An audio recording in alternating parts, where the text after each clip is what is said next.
Nah, kegiatan pada pagi hari ini kita bersama BPN Kota Palembang menyerahkan sertifikat PTSL yang sudah jadi. Alhamdulillah, yang gelombang pertama ini sudah diserahkan 125 sertifikat yang sudah jadi. Dan kami juga sebagai Lurah Gandus sangat bahagia melihat warga kami datang ke sini beramai-ramai untuk mengambil sertifikat yang telah jadi yang dibuat oleh BPN Kota Palembang. Dan kami juga sebagai Lurah Gandus mengucapkan ribuan terima kasih kepada BPN Kota Palembang telah melaksanakan PTSL ini dengan baik.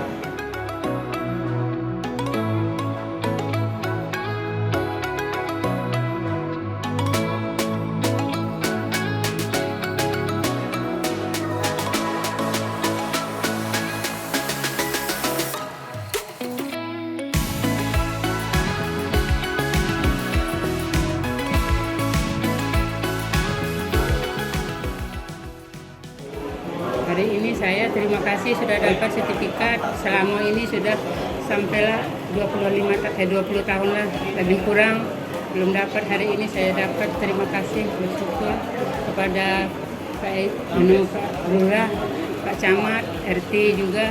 Terima kasih kami sudah dapat sertifikatnya.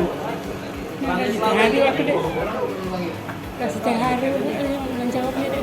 Terima kasih, rasa terharu. Saya bersyukur, terima kasih. Alhamdulillah sudah dapat sertifikatnya. Jadi lebih tenang sekarang? Iya, saya lebih tenang.